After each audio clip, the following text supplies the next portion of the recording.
And we are live. E aí, pessoas, boa noite para vocês. Vocês estão empolgados como eu estou nesse momento a ter essa maravilhosa rainha do romance de época aqui do lado, porque eu estou aqui fingindo plenitude, mas está tensa a situação. Bom, pessoas, bem-vindos a mais uma live Arqueiro com os nossos autores estrangeiros. Eu sou Frini Georgakopoulos, sou editora de aquisições lá da editora Arqueiro, e eu estou aqui com essa maravilhosa, que é a Sabrina Jeffries, que é autora do Projeto Duquesa, que é o primeiro volume da Dinastia dos Duques. Então, esse bebê lindo rosa aqui, que está sendo lançado hoje. Então, estamos aqui num lançamento digital. Tem pergunta para a Sabrina? Coloca aqui nos comentários, que eu vou tentar fazer o máximo de perguntas possível para vocês. Vou traduzir tudo para vocês.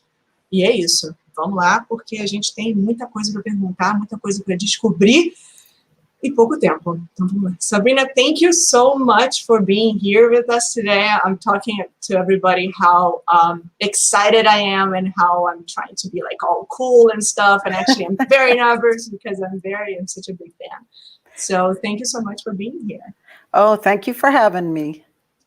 Ela agradeceu, gente.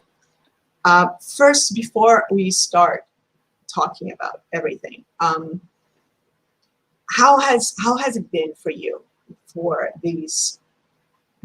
Usually, I'd say like a few months, and then a year, and then it's over a year right now. So, how has this tough time has been for you? Have you been able to relax, to work, to write, to read? Tell me everything. It has been unusual. I don't get out much anyway. Writers never do, you know. But in the last year, my mother died, not of COVID. She just had a stroke. She was separated from my father, and she had a stroke. And so we've been dealing with my dad's dementia, my mother's death. And so it's really hard to do all that in the midst of a pandemic. Mm-hmm. I'm so sorry for your loss. You know, it's been about a year now. So it was a couple months after the pandemic went on, and we kept waiting to have her, you know, her memorial service or whatever. We're still waiting. So eventually, you know, we hope to do that. But it has been a very odd time because, you know, we're trying to deal with her estate, but we can't go out, you know. It's been rough, but I'm doing the best I can under the circumstances. Let's put it that way.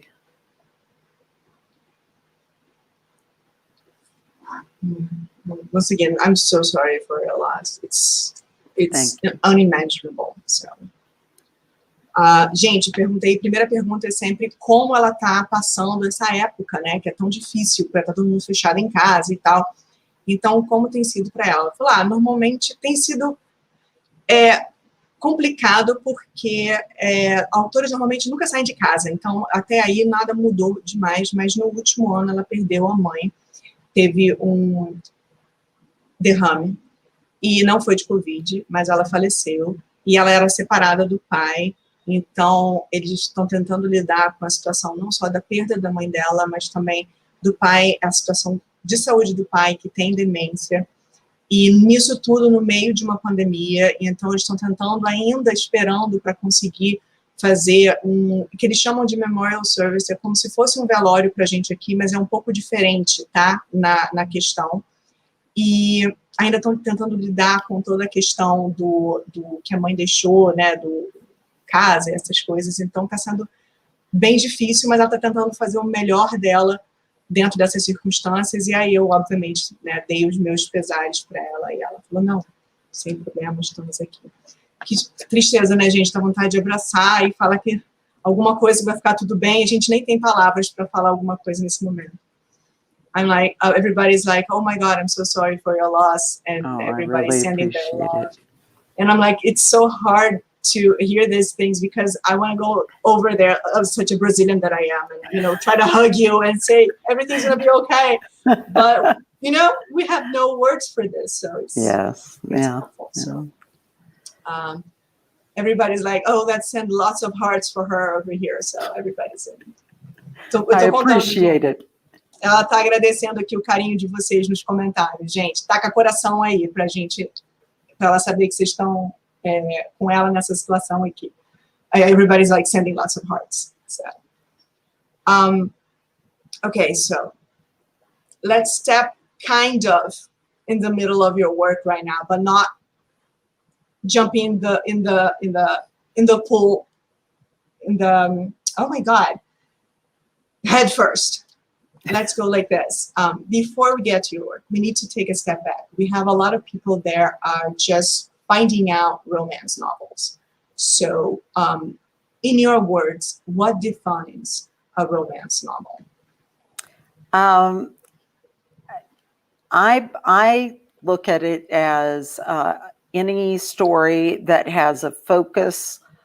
The main focus is the romantic relationship between two people, and I guess there are cases where it's between three people, depending on the book. But and I believe that it has to have a happy ending. That's disputed sometimes. People will bring up Nicholas Sparks. I don't consider Nicholas Sparks a romance writer. Because he often does not have happy endings. And a lot of romance readers are adamant that if there's no happy ending, it's not really a romance. And I'm one of those people, so. Eu perguntei para ela, gente, porque muita gente está descobrindo o romance agora. E para ela, o que define um romance, né? E ela falou, olha, para mim, eu acho que o romance é definido como qualquer história, que o foco da história é a história romântica entre duas pessoas, e dependendo do livro, até entre três pessoas. E eu acredito que tem que ter um final feliz. E eu não acredito, por exemplo, que o Nicholas Sparks, que eu sei que vocês são grandes fãs do Nicholas Sparks, eu não acredito que ele seja um autor de romance, porque várias vezes ele não dá final feliz para os livros, então não é exatamente romance que ele escreve. E agora eu vou entrar um pouquinho no caso de época, tá, gente? And when I told them, because we publish Nicholas Sparks as well, and we have a lot of Nicholas Sparks fans right now, so I'm like, I know you guys know what I'm talking about. And when we say, here, we talk about romance novels, I mean like historical romance novels, because we have, we call it like period romance novels. And in that genre, kind of, is there something else that defines it for you? Something that it's, or is it the same thing that the general idea of a romance novel is? Oh, you mean as a historical romance as opposed to a contemporary? That's a little harder because there are different subgenres within the historical romance genre. I would say that the backdrop needs to be from a historical period, but you can have that be important to any extent that you want. They used to call some books wallpaper historicals because they were in pretty gowns and you rode in carriages and you had all of that, but it wasn't, it didn't dip that much into the mores of the period. But there's different levels of that. I always like I'll read something that happened in a historical period, since I write almost exclusively Regency, I'll, read something that's in the Regency, and it's some event that I just find fascinating or some sort of happening that I find really interesting.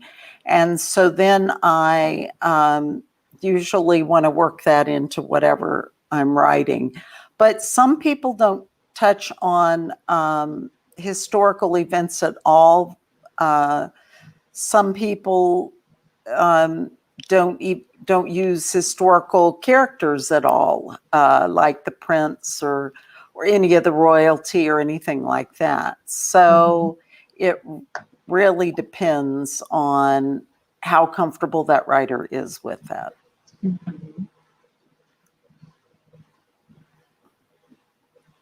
Eu perguntei, gente, porque pra gente a gente tem diferença entre romance contemporâneo e romance de época, né? Então, qual seria, se tem alguma definição diferente, se para ela o romance de época e o romance contemporâneo teriam exatamente a mesma, o mesmo fundo, que seria o relacionamento romântico entre os protagonistas. Ela falou, de época é mais difícil porque existem subgêneros. Existe um que a gente chama que é como se fosse o histórico, a parte histórica como se fosse um papel de parede. Então, assim, você tem personagens com vestidos lindos, andando de carruagem, mas você não toca exatamente em personagens históricos, nem realmente nos valores ou acontecimentos daquela época. Então, isso é um dos tipos de romances de época. No caso dela, ela falou, eu escrevo praticamente quase que 100% no período regencial, e às vezes eu acho alguma coisa, algum evento, alguma situação que eu acho fascinante historicamente, e eu tento trabalhar isso dentro do meu romance. Algumas pessoas não fazem isso, alguns autores não tocam nesse lado do histórico como algo, né, como eu disse, que realmente aconteceu, colocando realeza, né, que existia na época e tal, mas depende muito de o quão confortável cada autor está para escrever da forma que desejar. E lembrando, né, gente, que a Sabrina Jeffries, para quem não conhece, já escreveu mais de 50 obras, entre contos e livros publicados, em 20 idiomas e 9 milhões de livros vendidos, tá? Então, só para vocês terem uma noção da magnitude de tê-la aqui conosco. E lembrando que o Projeto Duquesa, que está à venda já, ele também foi traduzido pela Nathalie Gerhardt, só para vocês saberem também essa informação que é importante. I just translated everything that you said, and I gave them your numbers just so they know how amazing you are as well. And the name of your translator here in Portuguese, so they know who she is. Okay, so having said all of that, do you think that romance has changed from when you started writing in the late 90s up till now, in themes, in tropes, in characterization? Do you think it changed? And if it did, how did it change? It actually has changed quite a bit. I started out writing as Deborah Martin, so my first book was actually published at the beginning of the 90s, 1992. And it was starting to change then, but the books that I read when I was young, there was a lot of non-consent situations. There's a reason for a lot of that, because I remember reading my first romance in college. It was a period when if you were a good girl, you did not ever, have sex outside of marriage. And so a lot of forced sex situations were that way to make the reader feel okay about the heroine. It's like she couldn't help it. The man took her over. Of course, it was a very unrealistic view of assault, but women were just beginning to deal with that and figure that out. And so I think that the how would I put this? The relationship was very unequal then, I would say. So the man was always in charge and that sort of thing. When I go back to look at my books from that period, the woman, is much more hesitant about things, and he's much more masterful and than my characters are now, I think. So that's a big change. Also, really I never did do what I would call rape in a book. But there were some questionable consent issues in some of my early books that I would not, do now. Okay. Eu perguntei para ela o seguinte, gente, de falar tudo isso sobre romance de época, como ele mudou desde quando ela começou a escrever, desde o início, né, da escrita dela, lá na década de 90 até agora.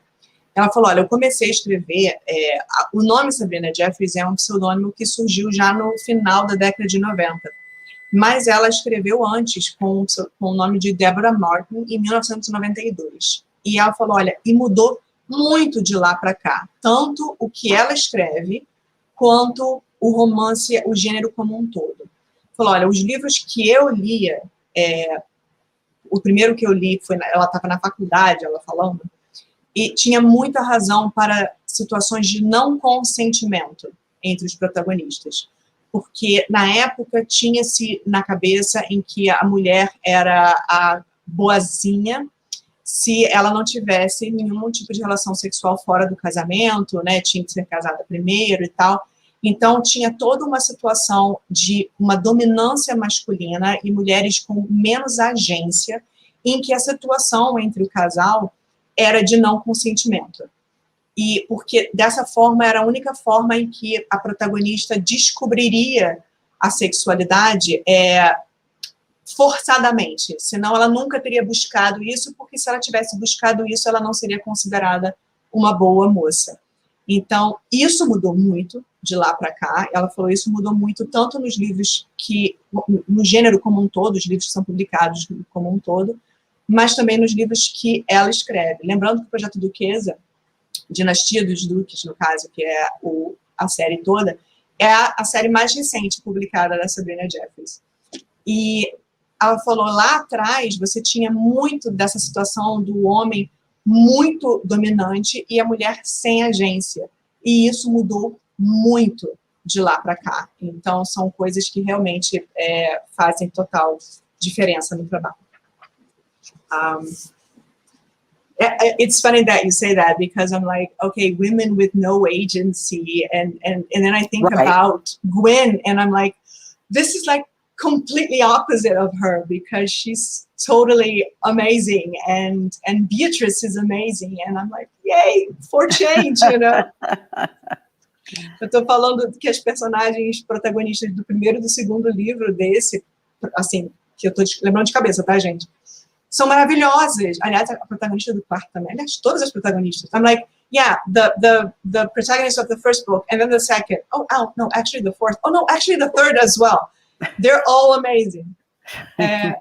A mulherada dela, gente, a mulherada dela é incrível. São mulheres super cheias de agência, que ninguém quer pensar em tentar tirar a agência delas. Então, realmente mudou muito, e que bom que teve essa mudança no gênero. I'm telling them, they are amazing. These protagonists are amazing, and it's so good to see this change in the whole genre. Yes, because it goes with us as well, so we changed a lot. Thank goodness. Thank goodness. So let's talk about Project Duchess. Today is the official book launch. So we're very excited. But it's quite a family tree, Sabrina. I'm like, oh my God, Lydia, you got busy, you know? So how did you come up with the story of a character that doesn't only get married to one duke, not to two, but to three, and then has dukes as children as well? So how did you come up with that story? So there was a woman who actually married two different dukes. and was engaged to a third. Her name was Elizabeth Gunning. And the interesting thing about her was she was not of the aristocracy, or if she was, it was way back in the family. She, her mother brought her and her sister to London, and they really made a splash. And both of them married well. They were actresses for a while, which is just incredible, because for an actress to marry a duke is just... So when people say, oh, that would never happen, it's like, well... Let me tell you. So that's one factor. But I had always wanted to write a series where everybody all the children in the family had different fathers, because that happened more often than you would think, you know, given the way things were at that time. You know, your father could cut himself on a nail and die of, you know, tetanus or whatever. So it wasn't that unusual. Usually it was more the other way. The mothers would die in childbirth and the man would marry again. But there were cases that went the other way. Elizabeth Gunning is a good example. And so I always wanted to do that. And so I was sitting there coming up with the titles. I wanted them all to be titled. And because I wanted these issues of, you know, who inherits and that kind of thing. And I thought to myself, now you have to realize, I have not done that many Duke books. In publishing, they say, oh, they love the Duke books. It should be the Duke books. And I guess it's the rebel in me. I just very rarely wrote Dukes.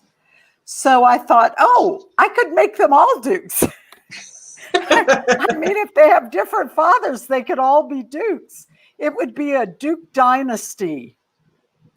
And the minute I said that to my editor, she burst into laughter, because I don't know if y'all have this show there, but in the US, there's Duck Dynasty.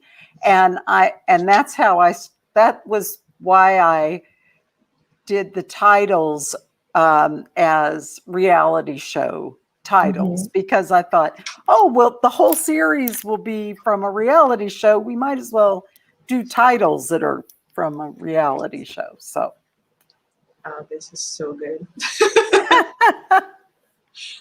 Eu perguntei, gente, porque hoje é o lançamento oficial de Projeto Duquesa aqui no Brasil, que é esse bebê lindo aqui.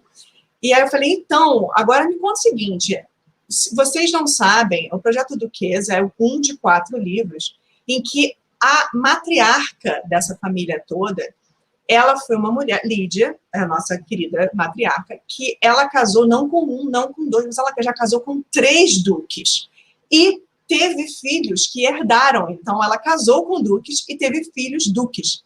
E eu falei, gente, como surgiu essa ideia? Porque a Lídia realmente, ela foi uma moça, né, atarefada, assim, casando com tanta gente. Uma de cada vez, tá, gente? Calma. E também tendo seus filhos. E é uma personagem maravilhosa. Então, como foi que ela tirou, né? Como ela teve essa ideia? E ela falou, olha, foi baseada em fatos reais. Teve uma mulher chamada, peraí que eu anotei o nome dela aqui, Elizabeth Gunning, que ela casou com 2 duques, passou, né, ela ficou viúva desses 2 duques, os 2 já faleceram, e ela ficou noiva de um terceiro. E ela falou, o que é interessante sobre essa personagem histórica é que ela não era aristocrata, a mãe dela trouxe ela e a irmã para Londres, e fizeram, assim, foram a sensação da temporada, e durante um tempo elas foram até atrizes. Então, assim, se você acha que, nossa, como assim uma atriz vai casar com um duque? Isso não aconteceria na vida real. Pense novamente, porque aconteceu. E ela falou, eu também queria escrever um livro que todos os filhos, né, da família fossem de pais diferentes. E naquela época, assim, o seu pai pode cortar o dedo num prego e morrer de tétano, né? Normalmente era o oposto, as mulheres morriam no parto, e aí os pais iam e casavam de novo, mas tem casos de outra forma, como é o da própria Elizabeth Canning. E ela também queria lidar com a situação de quem é que vai herdar, todas essas tretas familiares. E ela falou, olha, de todos os livros que eu escrevi, eu não fiz muitos livros de Duque. E o mercado literário, editorial, perdão, gosta desses livros de Duque, né? Eles têm essa preferência. Então eu quis ser meio rebelde e falar, então faz o seguinte, eu vou fazer todos os meus personagens sendo Duque nessa série. Vai se transformar numa dinastia de Duque, que em inglês é Duke Dynasty. E aí ela falou que quando ela falou isso, a editora dela começou a rir, porque tem um reality show americano que a gente aqui chama Rei dos Patos e que chama Duck Dynasty. Então, ela começou a rir com essa situação. Ela falou, então pronto, todos os títulos dos livros vão ser em homenagem a reality shows também. E eu tenho todos os títulos aqui. I'm going to read them, the titles and the reality that they go for, so they know what to expect in the next books. Então, ó, gente, o primeiro é o Projeto Duquesa, que faz homenagem ao Project Runway. Então, vocês lembram que é aquele reality de moda. O segundo é The Bachelor, que é o Duque solteiro. Então, The Bachelor, vocês também já conhecem. O terceiro é Quem Quer Casar com o Duque, que é Who Wants to Marry a Duke, or Who Wants to Marry a Millionaire. Então, é Quem Quer Se Casar com um Milionário. E o último é Undercover Duke, que é Duque a Paisana, que é homenagem ao Undercover Boss. Então, a gente tem reality shows, que é super século XX, XXI, como títulos para livros de época no período regencial. Maravilhosa. I'm like, okay, we have reality shows from the 20th, 21st century, and now they're Regency titles, so that's awesome. So, it was not the best idea, though, because it was hard to find titles that would fit. Ela falou que ela não foi, but they fit so nicely. I think. Ela falou, não foi a melhor ideia não, tá? Porque, assim, foi difícil achar os títulos que fossem funcionar com as histórias. Mas eles funcionaram super bem. Então, everybody's going like, oh my God, that is so genius. Oh, that's so creative. That's so awesome. They're like, totally talking about it. They're very That's good to laughing. know. Nossa, que bom que vocês estão gostando disso. And what should Brazilian reader expect from book one and from the whole series? That's a big question. I'm not quite sure how to answer it. So the family, all of these dukes came about because their fathers died. Their fathers died while married to their mother. And so each one of them inherited, and nobody had really thought about the fact that they were all, I don't know how to do this without giving away anything. Is it okay? Or should I say spoilers or? Kind of. I told them that there's like this mystery because the first book opens when the third Duke died. So there's this mystery about it, and this mystery goes throughout the series. Right. So that's all they know. Oh, okay. They start questioning why the fathers are dying, and in the course of the 4 books, they start investigating that, and by the last book, you find out who the villain is and why. More importantly, you find out why. But in the course of this, they each find someone to fall in love with. In the second book, the 2 characters are from, you meet them in the first book, and you see them being intrigued by each other in the first book, and then their book is second. And then the third book, all we know is about what the Duke is like, but it turned out he had this little incident that happened with this woman, and years later they meet again. And then the last book, there have been hints that the two of them are going to end up together. So I guess that's what you were looking for. I don't know. I don't know. But yeah, the family is what we would call a blended family in English. Because they each have cousins that are not related to the other cousins, and you know, that kind of thing. I came from a fairly solid family. My parents were married, had been married for 62 years when I think it was 62 years when my mother died, and they had 4 kids, and, you know, so I never experienced the blended family thing where one of the parents died or was divorced or whatever. And well, both of them would have to be divorced. I never experienced that. And so I'm fascinated about how that affects families. And so I've done it, I think before I've done it, but not to this extent. Nossa. Eu falei assim, gente, aqui agora a gente está no dia oficial do lançamento do Projeto Duquesa, e o que esperar desse livro, o que os leitores brasileiros podem esperar desse livro, do Projeto Duquesa, e do restante da série.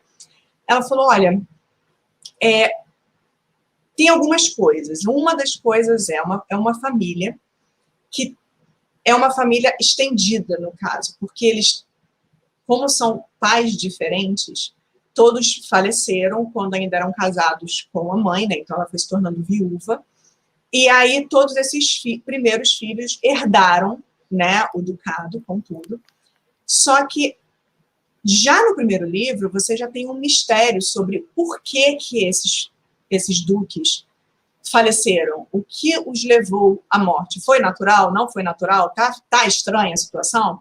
Então tem esse mistério aí que ela falou, eu não sei até que ponto é spoiler, aí eu falei que vocês sabem que tem esse mistério e que esse mistério vai correr durante a série toda. E ela falou assim, você vai ter essa investigação do que aconteceu com os pais desses duques. No quarto livro você descobre quem é esse vilão e por que aconteceu o que aconteceu. O que é mais importante do que descobrir quem é o porquê, né? E no meio dessa investigação toda, essa família vai descobrindo pessoas, vai se apaixonando, vai casando e aí por diante.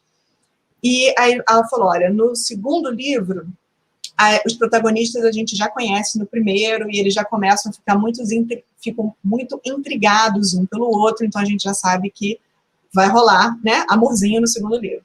No terceiro livro, ele é um duque, só que teve um incidente com essa mulher, nunca mais se viram, e um tempo depois eles se reencontram. Então tem aquele trope, né, da segunda chance aí no meio. E no quarto livro já está, desde o início da série, já está com várias dicas de que são esses personagens que vão ficar juntos. Então, gente, apaixonante é pouco. E ela falou, olha, a minha família sempre foi assim, meus pais foram casados durante 62 anos, tiveram 4 filhos, então eu nunca tive essa experiência dessa família agregada de que, né, os pais se divorciam, casam de novo, tem outros filhos, aí você tem meio-irmão, tem primo, tem não sei o quê. Eu não tive isso, então eu acho isso fascinante, então foi uma das razões de eu escrever o livro dessa forma. And everybody's going like, Netflix, come over here, I want to show you something. So I'm like, yeah, please do. This is going to be, it would be awesome to have it as a show. So talking about tropes, that I talk a lot about in these lives, about tropes, and if you have, you know, everybody has a favorite trope or a recurring trope. And you said in an interview that it's not exactly a trope, but a theme that you always end up writing is about characters pretending to be someone they are not. And why do you think so? My question is, why do you think this is such a recurring theme for you?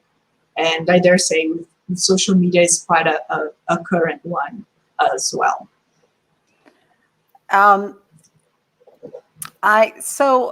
My parents were missionaries. I grew up as the daughter of missionaries.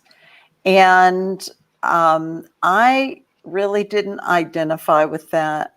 So I was one person to the world, but privately I had other thoughts and other beliefs, and they didn't really come into being until I was in college. I mean, it started when I was younger, but so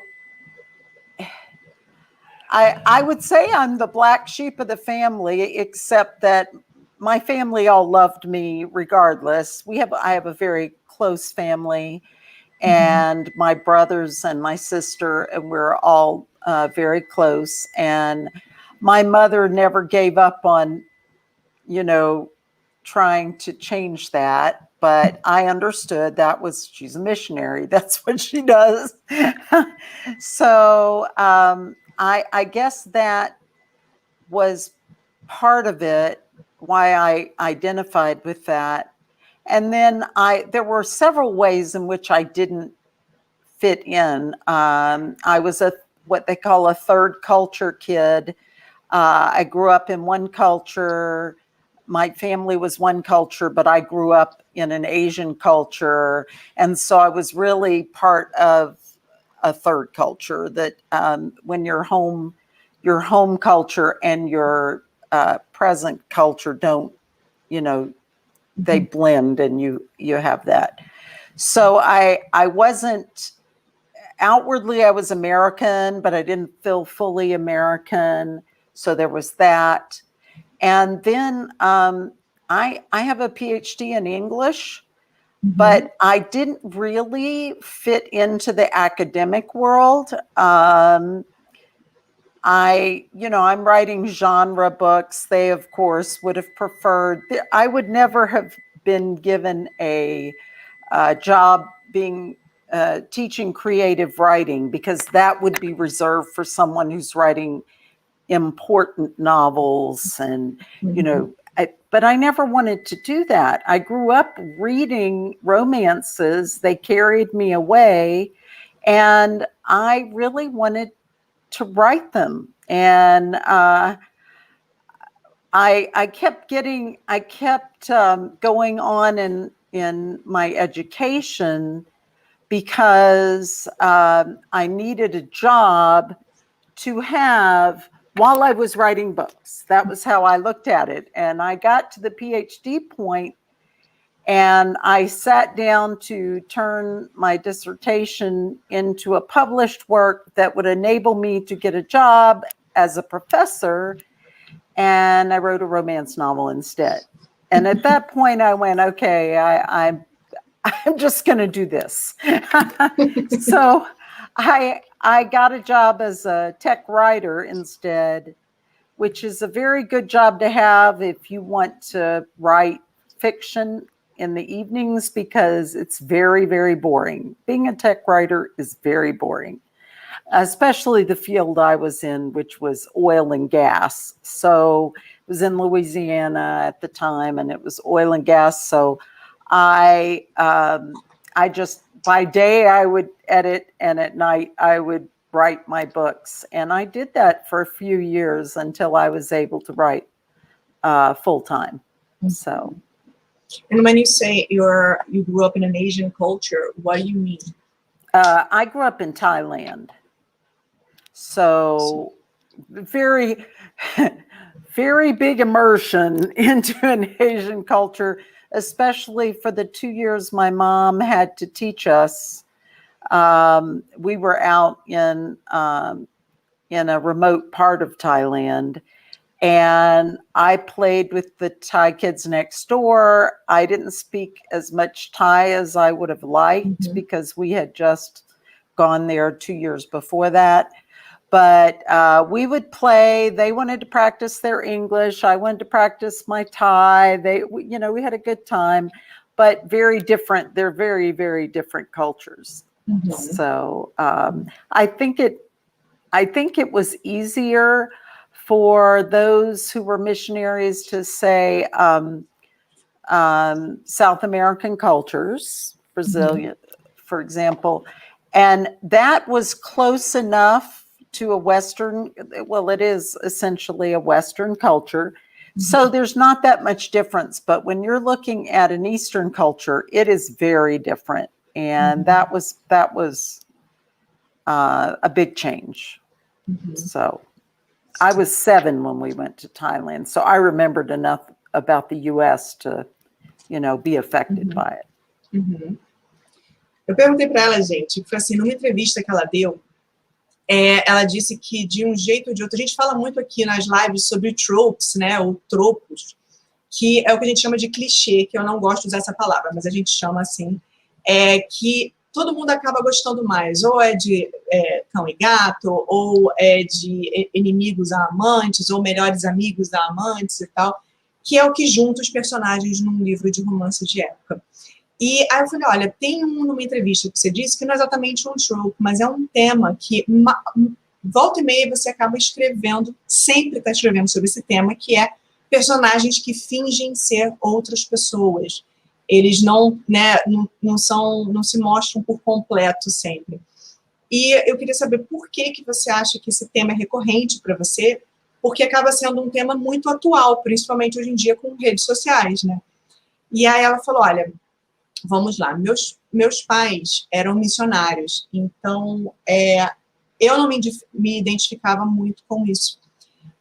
Eu era uma pessoa para o mundo externo e eu era uma outra no meu íntimo, dentro da minha casa, só para mim.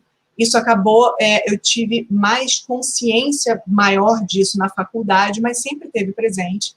Então, eu quero dizer que eu era a ovelha negra da família, mas eu não era excluída da família por isso. A minha mãe amava a gente igual, eu sou muito próxima dos meus irmãos e da minha irmã, me amavam mesmo assim, mas isso era uma coisa que me mostrava que me afetava muito, eu não me identificava com o trabalho dos meus pais. Eu não achava que eu pertencia a várias situações. Por exemplo, eu era chamada de uma criança de terceira cultura, porque ela cresceu na Tailândia, ela ficou anos morando na Tailândia quando ela tinha 7 anos, numa parte bem remota da Tailândia, então ela brincava com os vizinhos, ela não falava muito bem o idioma, mas os vizinhos, né, as crianças queriam aprender também inglês, então ela acabava se virando. Então ela falava, para os outros eu era americana, mas ao mesmo tempo eu não me sentia totalmente nem americana e também não totalmente da cultura tailandesa. Então você acabava sendo uma terceira cultura, uma mescla disso tudo. Ela falou, e nisso tudo eu comecei a trabalhar, porque eu amo, sempre amei ler romances de época. Eu tenho um PhD em inglês, né, em literatura, e ainda assim eu não pertencia à parte acadêmica, porque eu sou uma escritora de gênero. Nunca ia conseguir um trabalho sendo a professora de escrita criativa, porque eles iam deixar esse trabalho para as pessoas que escrevem romances importantes, ela falou. E ela falou, mas eu sempre amei romance de época, é um tipo de livro que, assim, eu usava para escapar, eu queria escrever isso. Então, eu fui seguindo na minha parte de faculdade, e né, PhD, até chegar no PhD, porque eu queria um trabalho que pudesse me ajudar a ganhar dinheiro enquanto eu pudesse escrever. Então, eu queria isso. Falou, então, acabou que na minha dissertação, que era para eu entregar uma dissertação para conseguir um trabalho, para se tornar um professor para eu poder escrever, eu acabei escrevendo um romance de época no meio disso tudo. E ela falou, acabou... Isso tudo me levou a trabalhar como livros técnicos, editora de livros técnicos. Ela falou, é muito chato, eu escrevia sobre óleo e gás, na época era na Louisiana, então, assim, era muito chato, mas me permitia trabalhar, ganhar a grana, eu editava sobre isso, e à noite eu escrevia os meus romances de época. E eu fui levando isso até chegar um ponto que eu realmente eu pude só fazer isso de vez. E aí eu perguntei o que queria dizer sobre crescer numa cultura asiática. Ela explicou que ela morou tempo na Tailândia. Ela falou, quando tem missionários que vêm para outros países, por exemplo, nosso, que ainda assim é uma cultura ocidental, o choque é grande, mas não é tão grande quanto uma cultura completamente diferente da deles, como foi o caso dela. Então, mais um pouquinho de explicação de quem é essa mulher maravilhosa. And everybody's going, oh my God, this is so incredible. I had no idea. So, and they're all talking about what their favorite tropes is and everything.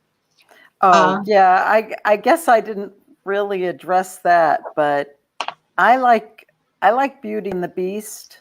Mm-hmm. I really like Beauty and the Beast as a trope. I'm not that keen on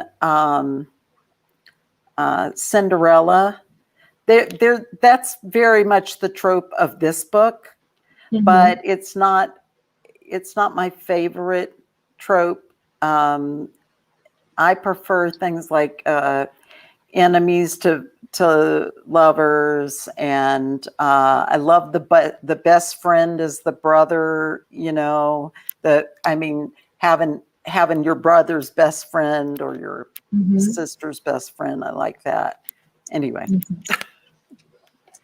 But this one has a little bit of Beauty and the Beast as well. That's true. Right? That's true. Yeah. In a very one. Perguntei para ela qual é o trope dela favorito, né? Então ela falou, eu gosto muito de um trope um clichê meio Bela e a Fera, assim, e eu não gosto tanto de um clichê Cinderela, o que tem um pouco nesse livro, porque tem toda a temática da Beatrice, que é a nossa protagonista, em que ela vai ser apresentada à sociedade, e ela morou no interior durante muitos anos, então tem um pouquinho disso, e eu falei, mas tem um pouquinho de Bela e a Fera nesse também, ela é verdade, e aí você vai ter que ler para descobrir, and I'm telling them, yeah, but you have to read to find out what we're talking about, exactly. E ela gosta também do trope que é inimigos a amantes, e aquele que, assim, o grande amor da sua vida, na verdade, é o melhor amigo do seu irmão, né, a melhor amiga da sua irmã, então, dá aquela treta básica do meio que proibido, né, então, estamos aí com essa. I'm like, yeah, it's kind of like when your best friend, your brother's best friend is the love of your life, it's kind of a forbidden kind of thing, but it's not quite, but it is. Yeah, so, right, yeah. Right. I love it. So talking about writing, what are your tips for those readers that also want to follow your footsteps and become writers? Well, you only get good at something if you do it over and over. And the ease of self-publishing today has a tendency to make writers feel like they should get that first thing out. But it's better if you take a little time to get better. Otherwise, my first book has never been published. It's very bad. It really is. It was the one I started writing when I was supposed to be doing my dissertation. And, but I learned a lot from writing it. My second book was published, but I wish now that I could go back and kind of, now I do have a reader who says, don't say that, I love that book, that's my favorite book. I'm like, really? That first book? But she loved it. And, but I think it's important to just keep writing. A lot of people, they'll write a book and they'll put it up and then it doesn't get the response they want and they give up. You can't do that. If you have to just keep writing. What happened to me was when I wrote that first book, I got an agent on the strength of that book. The first historical I ever wrote. The very first book I wrote was a contemporary. But the first historical I wrote, which was the next book, she started sending it around and I just kept writing. And so when I started getting the rejections, I was like, it doesn't matter because this one is so much better, so much better. And so then I gave her that book, and she started sending that one around. And I started the third book, and I learned some things from the first two. And I thought, and I started getting the rejections on the second one. And I'm like, it doesn't matter because this one, this is the one. And oddly enough, they all three ended up selling, but eventually. But you keep yourself going by realizing that you are getting better and you're learning more, and you can see how you're getting better. So really, it's just like anything else. You know, you wouldn't expect to have one semester in college and then get your degree. We all have to do all 4 years. That's, you know, that's what you have to do. That's what everybody does. If you do an apprenticeship, if you go to medical school, you really have a long process of being taught.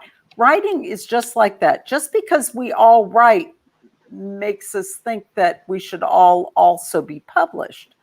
But you have to put in your hours just like you would for anything else. Perfeito.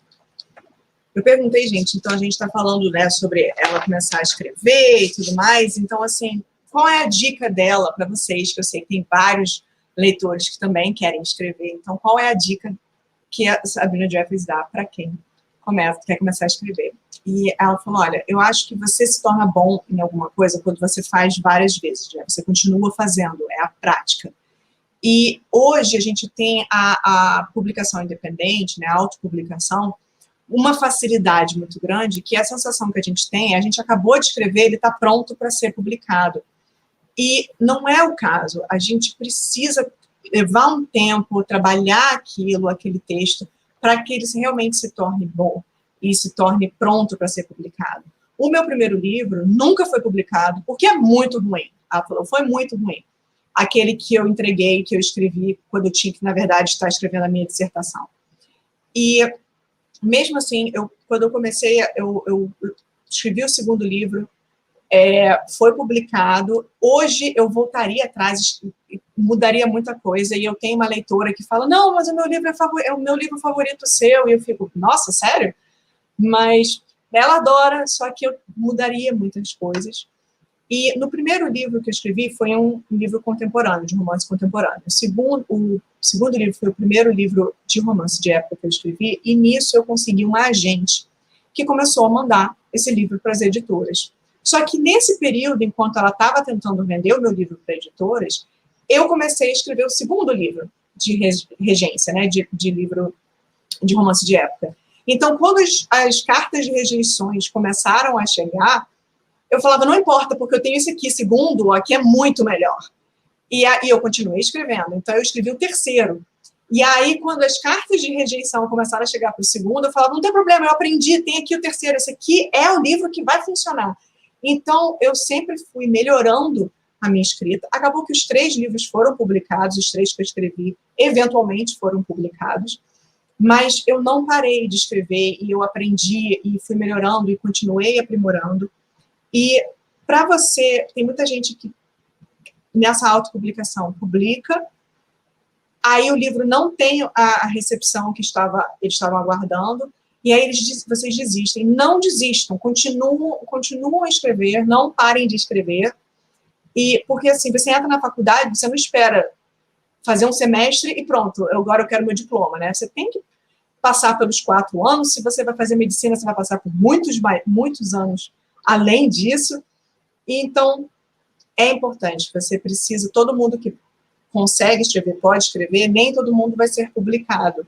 Então, trabalhe o seu texto, trabalhe o seu livro para que ele realmente possa ser publicado da melhor forma, que seja a sua melhor forma também. Então, não pare, não desista, continue a escrever e tenha esse trabalho de voltar e gastar essas horas, investir essas horas na sua escrita.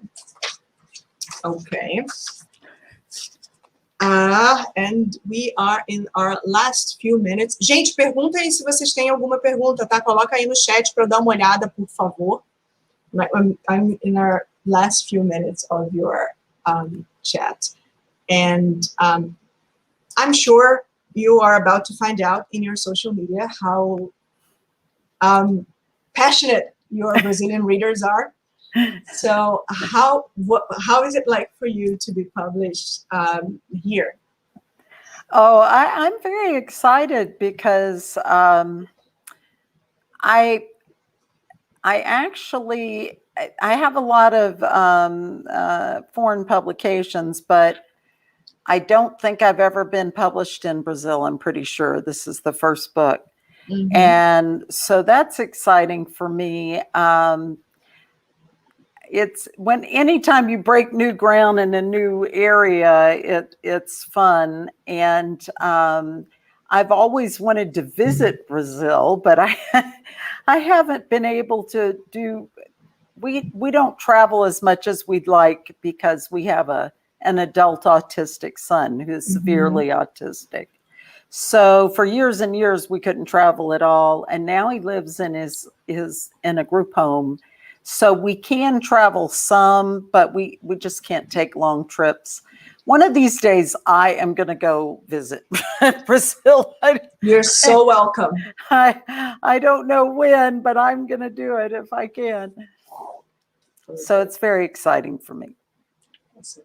Eu falei, gente, que com certeza agora ela vai notar nas redes sociais dela o quão apaixonados nós somos, os leitores brasileiros são, por ela. E como ela está se sentindo em ser publicada aqui no Brasil. E ela falou, eu já fui publicada em muitos lugares, né, em 20 idiomas, mas eu nunca tinha sido publicada no Brasil. Então, eu estou muito empolgada. É sempre super empolgante quando você começa algo novo, né, dessa forma. E eu estou muito empolgada. Eu sempre quis visitar o Brasil. Eu não viajo tanto quanto eu gostaria, porque ela tem um filho adulto que é autista e num grau alto, avançado. Gente, eu posso estar falando no termo errado, me perdoem se eu estiver. E que, então, eles não viajavam tanto, agora, não viagens longas, mas agora o filho deles mora num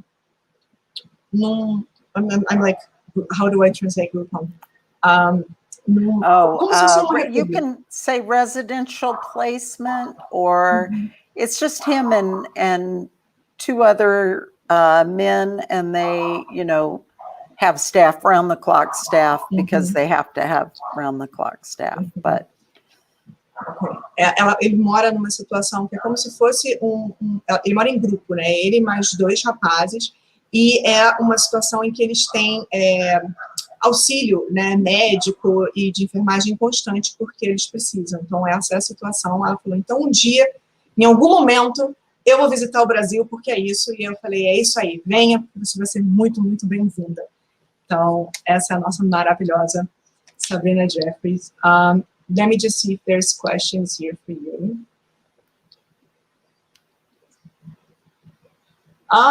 Okay. Speaking of Dukes,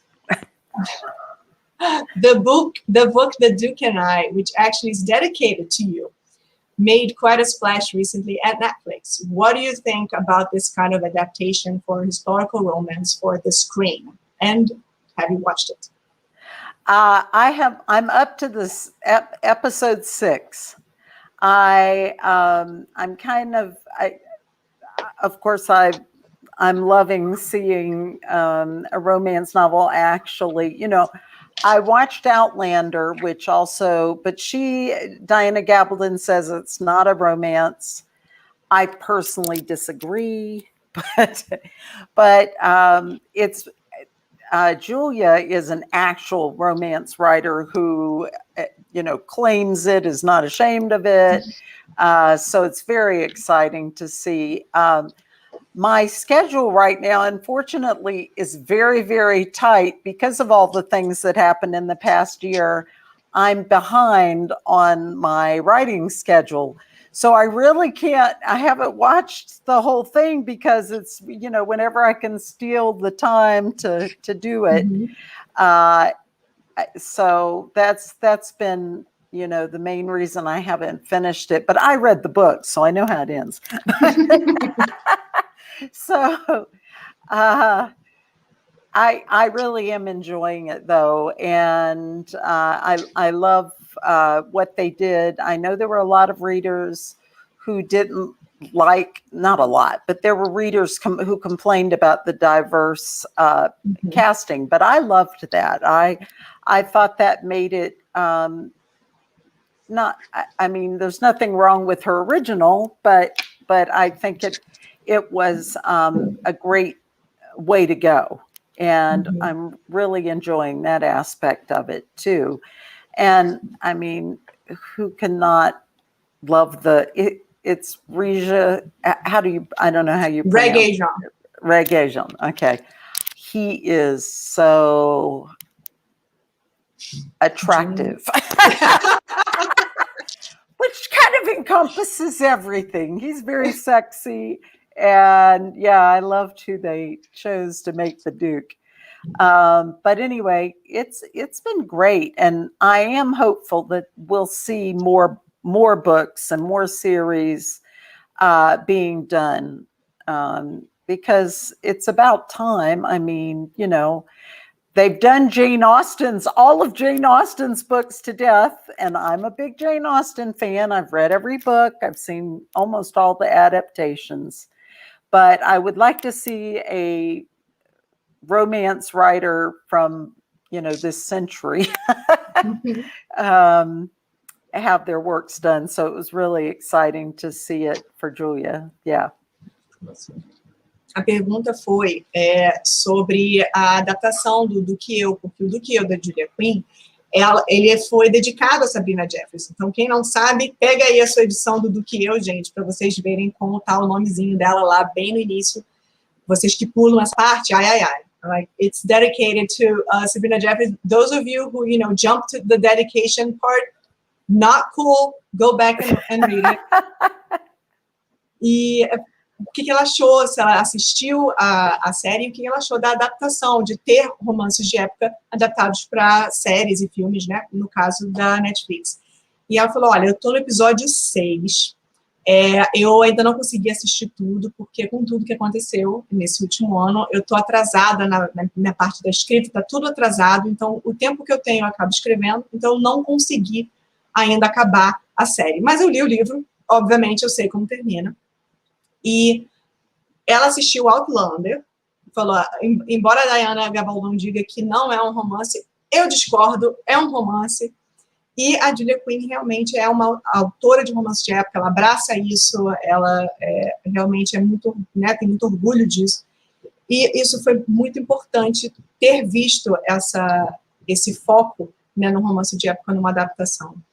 E ela falou, eu gostei muito da inclusão no elenco.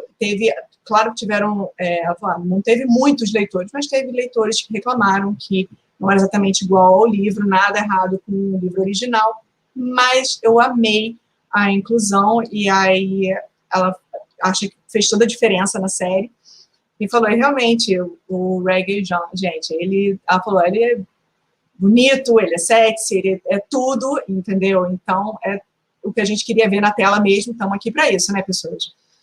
E ela falou, eu acho que já estava na hora, porque a gente já viu a Jane Austen ser adaptada de todos os jeitos possíveis, várias vezes. Eu sou muito fã da Jane Austen, eu já li tudo, mas eu queria muito que uma autora que, né, escreva romance nesse século seja adaptada dessa forma. Então, eu fiquei muito feliz pela Julia por isso tudo. E eu quero ver outros livros, outras séries literárias serem adaptadas para televisão também. I totally agree with you. We want more romance on Netflix and everywhere because we're readers and that's what we want, and that's it. That's right. Just last question. I'm gonna go. We're going over an hour, but just the last question, if you may. They're asking about the names.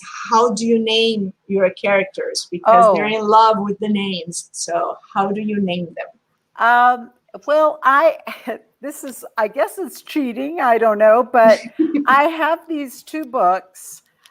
This one is the the Oxford Dictionary of English Christian Names, which is what they call the first name in English. And then this one is English surnames, because I really want to make sure that the names would be appropriate to the period. I don't know why that's a thing for me, but it is. It yanks me out of a book immediately if it's like somebody named Tiffany or something like that.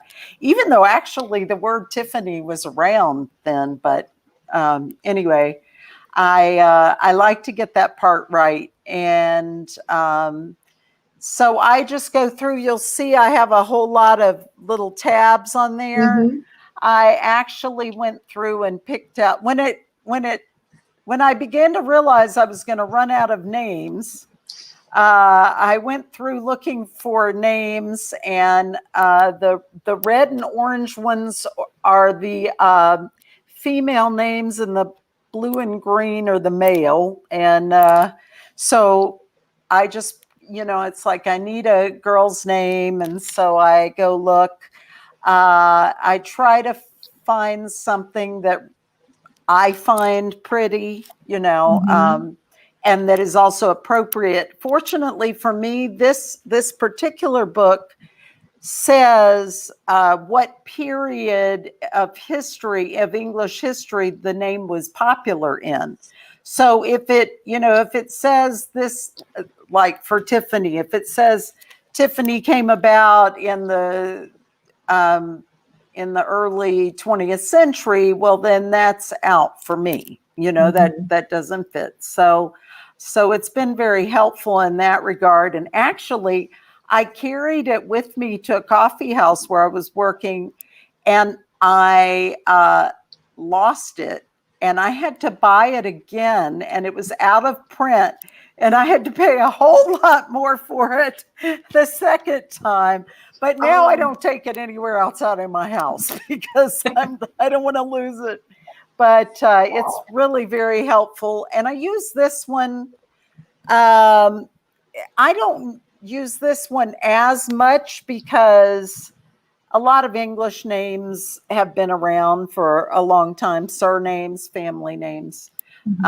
So I try to pick something that's appropriate. And then for titles, the titles are the hard one because you want it to sound like something regal or something aristocratic, but you don't want to choose a title of someone who exists. So the first thing I do when I come up with a title name is I look it up on Google and see if anybody has it.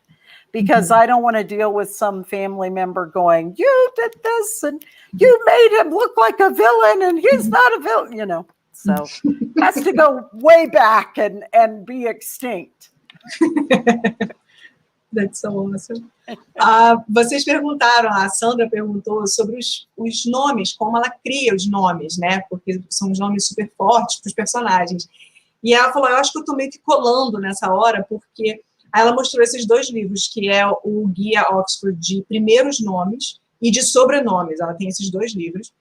E ela falou, para mim, eu preciso de nomes e sobrenomes que funcionam no período. Porque se eu estou lendo um livro de época e, de repente, tem alguém chamada Tiffany, é uma coisa que, por mais que, Tiffany apareceu, já era um nome que estava por aí. Mas se soa muito moderno, não funciona para mim. Então, e esse livro é muito bacana, de primeiro nome, porque mostra quando o nome era popular na época. Então, é uma coisa que me ajuda. Ela mostrou que o livro tem os tagzinhos, né, com os post-its, que são laranja e vermelha para nomes femininos, azul e verde para nomes masculinos, e ela falou, um dia eu estava escrevendo numa cafeteria, eu levei o livro para falar, e eu acabei perdendo o livro. E aí eu tive que comprar de novo o livro, só que ele estava fora de catálogo. Então eu tive que pagar uma grana absurda para conseguir comprar, e agora ele não sai de casa, porque eu não vou perder esse livro de jeito nenhum. E ela falou também uma coisa que é interessante, os títulos são difíceis, tipo, Duque de não sei aonde, né? Conde de não sei das quantas. Ela falou, o título é difícil porque tem que soar né, aristocrático, né, meio realeza e tal, mas, ao mesmo tempo, não pode ser de ninguém que existe. Falou, tem que ser de alguém que já está extinto. Porque a primeira coisa que, quando eu invento, eu cato no Google, se essa pessoa, se existe essa família, eu não uso, porque eu não quero ter ninguém depois mandando mensagem para mim falando, ele não era assim, você transformou ele num vilão, a minha família não é assim. Então, não, tem que estar extinto o título para eu poder utilizar. Então, tá aí uma super curiosidade da escrita da Sabrina Jeffries para vocês. Okay, we are now getting to the end of our talk, which is something that I really, really find hard, because to me, I would like talk to you for hours. But I'm a talker. I would talk to you for hours. That's so good to know. Eu falei, gente, por mim, eu falava durante horas com ela lá, eu estou ótima, porque eu falo pra caramba, eu vou ficar aqui conversando com você durante horas. To finish off, in your bio, in your website, it says, she hopes that one day a book of hers will end up saving the world. But we've been saved by books every day, and especially during this pandemic. So I'm sure this is already true. A few readers already posted the exact same thing here, saying, you already saved my world because I started reading your book just now that it just arrived. You're going to make me cry. And That's everybody's so loving it. So, books, but I mean, I lived in the boonies in Thailand, and I read constantly. I wanted to be a writer when I was 12 because I said books are important to me. So I want to be able to give them to people, and that means a lot to me that it does that for people, for readers. Eu falei para ela, gente, que na bio dela do site fala que um dia ela espera que o livro dela vai salvar o mundo. E eu falei, nosso mundo é salvo por livros todo o tempo, principalmente durante essa pandemia, que os livros realmente estão salvando, né, os nossos mundos individuais. Então, eu tenho certeza que isso já é uma realidade. E aí ela falou, você vai me fazer chorar. E eu falei, já teve leitores aqui que colocaram nos comentários que já começaram a ler o seu livro e que já sentiram o próprio mundo sendo salvo por essa leitura. Então, muito obrigada. E ela ficou emocionada, ela falou, olha, desde que eu tenho 12 anos, eu soube que eu queria ser uma autora, porque livros são muito importantes para mim e eu queria poder dá-los para as pessoas. Então, é muito importante para mim saber que vocês estão gostando e que isso está realmente acontecendo. Yes, Sabrina, thank you for saving our world, because... Well, yes, you already did. And that's just book one, so you'll keep doing that. So, well, yeah, my readers save my world every day, so it's only fair that I pay them back. Ela falou que os leitores dela salvam o mundo dela todos os dias, então é justo que ela faça isso né, de volta para a gente também, dê esse retorno para a gente. Então, so everybody's like, just hearts for you. That's totally everybody. Tell them I would have answered some of the things they said, but I couldn't figure out how to respond to a comment on this. So I should have checked that before I got on, but anyway. Ela falou que teve algumas perguntas que ela queria até responder no chat, mas ela ficou um pouco enrolada na hora de responder. Mas ela viu e ela agradece. Então, gente, qualquer coisa, manda a pergunta que se a gente já tiver conversado sobre, a gente responde. Senão, a gente dá um jeito de encaminhar, a gente vê o que faz, nem que seja por via de rede social, tá? I'm like, if there was questions that didn't get answered, send us our way, even if through social media, we'll find a way for you to answer them. Yeah. I'm just, putting you on a limb here, just saying that you're going to answer them. That's fine. Eu falei, já coloquei, gente, ela no esquema aqui, que ela vai responder para vocês. A gente vai tentar fazer isso acontecer. But, so that's it. Thank you so much for this amazing, over an hour and 10 minutes. So thank you, thank you so much. Thank you, and you're welcome. Eu agradeci muito ela esse tempo todo e eu agradeço a todos vocês também que assistiram essa live, que estiveram aqui conosco, que mandaram perguntas, que já compraram o Projeto Duquesa, que está um escândalo de lindo. Muito obrigada a todos vocês. Se vocês ainda não compraram, não conquistaram o seu Projeto Duquesa, conquiste, que ele está a coisa mais linda, e já tem as capas da série aqui atrás. Those are the covers for the next 3 books. I So haven't seen those yet. They're already here. Oh, they're beautiful too. I can Aren't they? tell they are beautiful. Então, tá dado o recado, gente. Muito obrigada por vocês. Thank you again once more. And good evening. Boa noite, gente.